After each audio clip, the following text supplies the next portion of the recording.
नमस्कार दोस्तों, मैं सोनू पाल। आप सभी का हमारे YouTube चैनल टारगेट फर्स्ट पर आप सभी का स्वागत और अभिनंदन करता हूं। दोस्तों, आज मेरे साथ कुछ कैंडिडेट हैं जो कि इससे पहले जो 2018 में फिजिकल हुआ था और मेडिकल हुआ था, उनको ये क्वालिफाई कर चुके हैं। इनसे हम जानेंगे कि इनका एक्सपीरियंस क्या था मेडिकल क्वालिफाई करने का और क्या क्या प्रोसेस हुआ था। अब इनसे ही हम जानेंगे। पहले अपना नाम बताइए और आपका रनिंग और फिजिकल मेरिट कहाँ था? मेरा नाम संजय मुर्मू है और रनिंग धनबाद में ही था। और धनबाद में रनिंग सीधे स्टेट है, यहाँ से जैसे मेन गेट से शुरू हुआ था और ढांगी मोड़ तक फिनिशिंग मैंने कि गया था। वहाँ टोकन बांटने के बाद लास्ट फिनिशिंग कोयला भवन के नीचे तरफ फिनिशिंग हुआ था। और आपका मेडिकल कहाँ पे हुआ था? मेडिकल इस टाइम हुआ था मेरा ITBP कैम्प रांची में हुआ था। रांची में हुआ था? हाँ, 2019 में बहाली हुआ था, उसमें मेडिकल ITBP रांची कैम्प में हुआ था। हाँ। और उसमें जैसे कैंडिडेट को काफ़ी सारा फिट कर रहा था और फिट करने के बाद मैंने कि मेरिट का जो कटअप था बहुत हाई चल गया था। 3 या 4 बार कटअप लगाया गया था। नहीं, 2 बार कटअप लगता है। एक बार फिजिकल क्वालिफाई करने के बाद मेडिकल के लगता है लिस्ट और उसके बाद फाइनल लिस्ट लगता है। नहीं तो उसमें 4 बार लगा था उस टाइम। क्योंकि मेडिकल के प्रोसेस के बारे में आप बताइए, किस तरह से आपका मेडिकल हुआ था शुरू से? फर्स्ट में मेडिकल 7 बजे बुलाया जाता है मैंने मेन गेट पे एंट्री के टाइम में। और एंट्री होने के बाद मैंने कि सब अपना अपना डॉक्यूमेंट्स मैंने कि उस टाइम चेक किया जाता है। चेक करने के बाद डॉक्यूमेंट्स के बाद सबका अपना एक एक करके चेक होता था। तो एक दिन में मेडिकल नहीं होता था, मिनिमम एक कैंडिडेट का 3 या 4 दिन लगता था। पहले जैसे आप लोगों को वहाँ क्या-क्या चेक किया? डॉक्यूमेंट्स में एडमिट कार्ड चेक किया था। हाँ। उसके बाद मार्कशीट वगैरह चेक किया था। उसके बाद जो मेडिकल की एडमिट कार्ड है उसको भी लाना था। और साथ में जिसका एज रिलैक्सन है, उनका छूट है, उनको भी साथ में लाना था। अगर वो नहीं होता तो मेडिकल उनका नहीं होता था। अच्छा। और एक सेंटर वाला रिलैक्सेशन लग रहा था या फिर सेंटर वाला रिलैक्सेशन। अच्छा, उसके बाद मैंने कि एक दिन में मेडिकल नहीं हो रहा था। मैंने कि कभी एक दिन में ब्लड जांच हो रहा था, दूसरे दिन एक्सरे हो रहा था, तीसरे दिन मतलब कि फिजिकल हो रहा था। इस तरह का पूरा अपने एक एक करके प्रोसेस। एक कैंडिडेट का 3 दिन लग रहा था मेडिकल। आपका पहले दिन क्या क्या हुआ था मेडिकल के लिए? पहले दिन जैसे आइस का चेक हुआ। हाँ। उसके बाद ब्लड का चेक हुआ। उसके बाद फिर एक्सरे हुआ। उसके बाद उसी में शाम हो गया तो फिर दूसरे दिन हम लोग को बुलाया गया। फिर दूसरे दिन भी उसमें मेडिकल हुआ तो उसमें फिर मैंने कि एक एक पार्ट करके ले गया। लास्ट स्टेप जो होता है, पूरे जो लास्ट स्टेप वो पूरा मैंने कि बड्डी चड्डी में रखा गया, वो लास्ट स्टेप मेडिकल है। उसके बाद जो फिट हुआ, उसके बाद शाम को 8 बजे रात को फिट और फेल का फाइनल रिजल्ट बताता है। आप लोगों को जो फर्स्ट डे था उसमें कितने लोग को एक बार मेडिकल के लिए बुलाया जा रहा था? एक दिन में 200 करके मेडिकल बुलाया जा रहा था। 200 करके? हाँ, 200 में 150 140 फिट हो रहे थे एक दिन। जो आँख चेक हो रहा था वो किस तरह से चेक हो रहा था? जैसे आँख चेक हो रहा था, एक आँख बंद करके पढ़ना पड़ता है, ABCD कोडिंग रहेगा। उसके बाद अक्षर रहेगा। उसके बाद अल्फ़ाबेट रहेगा। उसके बाद आपको आँख के बाद कलर विजन चेक करेगा। कलर वाला कोड रहेगा, उसको दिखाने के लिए बोलेगा। और कलर विजन में अगर मिस्टेक किया तो सीधे लिख देता था, मैंने रेड पेन चला देता था। अब उसका रेड पेन का मतलब सीधे अनफिट ही है। अनफिट है। रीमेडिकल आइज में नहीं देता था? रीमेडिकल कलर विजन में कभी नहीं देता है। कलर जिसका अगर फॉल्ट है तो उसको रीमेडिकल कभी नहीं देगा। और बाकी सब में रीमेडिकल दे देता है। आइज में 6/6 खोज रहा था या 6/9 दोनों आपका? अगर जिसका मैंने कि 6/6 भी 6/9 होना चाहिए। 6/6 तो हम नहीं देखें। हाँ। और जिसका कलर विजन तो 6/9 रहे चाहे 6/6 रहे, उसका तो कोई फ़ायदा ही नहीं है, उसको तो सीधे आउटे करता था। अच्छा। रीमेडिकल आपका हाइड्रोसिल में दे सकता है, आपका वेरिकस वेन में देगा, या तो आपका नॉर्मल BP हाई है, वेट ज़्यादा है, उस समय रीमेडिकल देगा। अगर आपका कलर विजन है तो कोई रीमेडिकल का कोई गुंजाइश नहीं है। और दूसरे दिन आप लोगों को क्या हुआ था? दूसरे दिन फिर आपको ले जाएगा PMCH में, रिम्स में, कहीं भी गवर्नमेंट हॉस्पिटल में। वहाँ पर आपका पूरा बॉडी का एक्सरे करवाएगा। और बॉडी का एक्सरे करवाने के बाद ही फिर लेकर आएंगे अपना गाड़ी वाड़ी से, और शाम को ही मैंने कैम्प में रिजल्ट बताएंगे। और रिजल्ट भी उसी दिन नहीं बताता, उसके लिए भी दूसरे दिन बुलाया जाता। शाम को दिन भर कैम्प में बैठा के सुखा देता है और शाम को देता है फाइनल रिजल्ट, फिट या अनफिट। तो आप लोग को 200 कैंडिडेट को एक दिन में रनिंग के लिए मेडिकल के लिए बुलाया गया था, उसमें फाइनल में कितने लोग सेलेक्ट हुए थे मेडिकल में? फाइनल में 140, 150 या 120 ऐसे ही सेलेक्ट हो रहे थे। अच्छा। और तो मेडिकल नॉर्मल चल रहा था या फिर थोड़ा मेडिकल हार्ड चल रहा था, जैसे आर्मी का चलता है? आर्मी की तरह चलता है। अगर डिपेंड करता है डॉक्टर पे और डिपेंड करता है कैंप के स्टाफ पे। अगर स्टाफ अगर नॉर्मल है तो पार भी कर सकता है। अगर स्टाफ को लगेगा कि नहीं हमको इतना से इतना छाटना है तो टाइट कर देंगे, किसी न किसी बहाने से किसी न किसी फॉल्ट करके आपको वो निकाल ही देंगे। और बहुत सारे लोग कह रहे थे कि मेडिकल में जो है कि फिर से हाइट और चेस्ट नापा जाता है। हाँ, मेडिकल में फिर से हाइट और चेस्ट नापा जाता है। जिनका अगर वजन माने कि ज़्यादा है, उनको अगर कम करने के बाद उसको तो नापेगा ही। और अगर जिसका मैंने कि हाइट कम है, लग रहा है कि इसका डाउट है, तो फिर से उसका मेरी हाइट और चेस्ट नापेगा। तो ऐसा कोई केस हुआ क्या जो यहाँ पे फिजिकल रनिंग कंप्लीट करने के बाद वहाँ पे हाइट कम हो गया हो? नहीं, फिजिकल कम होने के बाद ऐसा भी हुआ है, अगर हाइट तो कम नहीं होगा, हाइट तो पहले ही नाप लेगा। अगर वेट कम हो जाता है तो आपका मैंने आउट कर ही देगा मेडिकल के दिन में। आपका जितना हाइट के अनुसार वेट होना चाहिए, उनका मिनिमम होना चाहिए, उससे अधिक भी नहीं होना चाहिए, उससे कम भी नहीं होना चाहिए। अगर उससे अधिक होता है तो छाटेगा, उससे कम होता है तो छाटेगा नहीं। टोटल आपका मेडिकल कितने दिन तक चला था, जो फाइनल में जो लिस्ट आ गया था आप लोगों का? फाइनल में लिस्ट है तो एक कैंडिडेट का 3 दिन तक मेडिकल चलता था और रेगुलर एक दिन में 200 करके बुलाया जा रहा था। और जिसका जैसे आज मेडिकल हुआ तो उनको 3 दिन रुकना पड़ रहा था, फिर जो कल बुलाया उसको भी 3 दिन रुकना, ऐसे अल्टरनेट चला, मतलब महीना भर चला मेडिकल। अच्छा, मतलब 3 दिन में एक कैंडिडेट पे 3 दिन का समय लग रहा था? 3 दिन का समय लग रहा था। सबसे ज़्यादा जो कैंडिडेट जो है डिस्क्वालीफाई हुए थे मेडिकल में, उस किस डिपार्टमेंट में ज़्यादा डिस्क्वालीफाई हुए?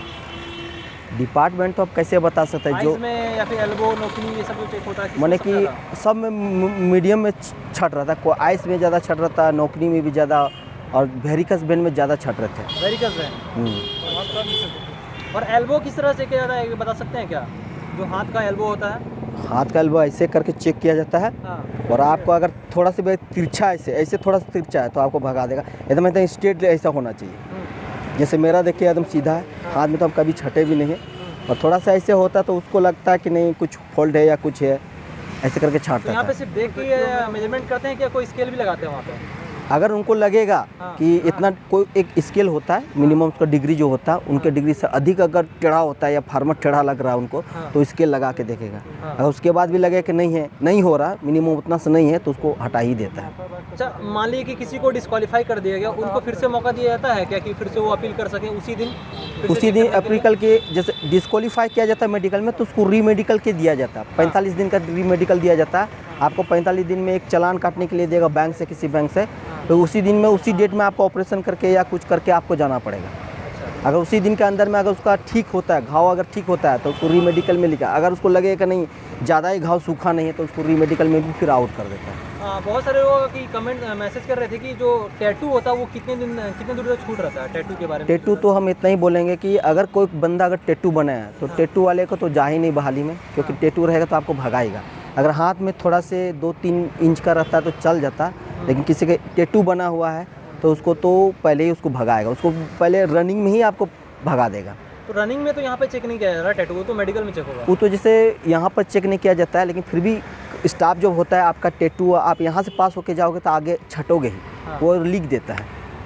कितना बड़ा टैटू की छूट रहता है और कहाँ पे? अधिकतर टैटू जो होता है आपको दिखना नहीं चाहिए हाथ उत में, अधिकतर अंदर में कौन सा टैटू वो नहीं देखा करके मेडिकल दिन में अंदर में भी पूरा बॉडी खुलवाया जाता है, शर्ट उट तो खोल के ही चेक किया जाता है। अगर ज़्यादा बड़ा टैटू तो आपको भगाएगा। अच्छा, और थोड़ा सा अगर टैटू है, थोड़ा सा मैंने कि 2-3 पॉइंट है तो नहीं भगाएगा, हम पास कर गए। इस तरह टैटू थोड़ा दिखाइएगा। तो ये आप टैटू को मिटवा दिए हैं क्या? हाँ।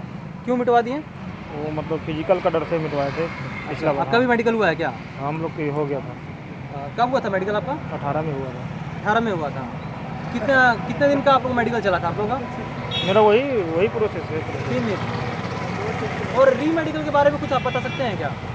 री मेडिकल में तो यही है, अगर कोई कैंडिडेट छटता है फर्स्ट मेडिकल में, तो री मेडिकल में अगर थोड़ा सा फॉल्ट है, जैसे अगर उसको वेट में छटा तो वो री मेडिकल में जाए, वो फिट होने का चांस होता है, क्योंकि वेट घटाने में टाइम नहीं लगेंगे और वेट बढ़ाने में टाइम नहीं। अगर किसी कैंडिडेट का कलर विजन री मेडिकल में छट गया तो दोबारा जाएगा तो फिट तो होगा नहीं। जैसे नोकनी शर्ट दोबारा जाएगा तो फिट नहीं होगा। नोकनी कैसे चेक किया जाता है एक बार बता दीजिए। नोकनी ऐसे सीधा पैर रखना है, ये दोनों घुटना को नहीं सटना है, गैपिंग होना चाहिए।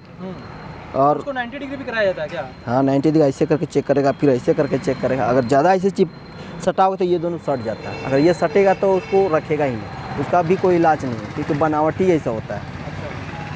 और रीमेडी का जो प्रोसेस होता है, किस तरह से रीमेडी का अप्लाई किया जाता है, एक बार उसको बता दीजिए अगर जानते हो। सबसे पहले आपका री मेडिकल मिलेगा तो एक कागज़ दिया जाएगा। हाँ।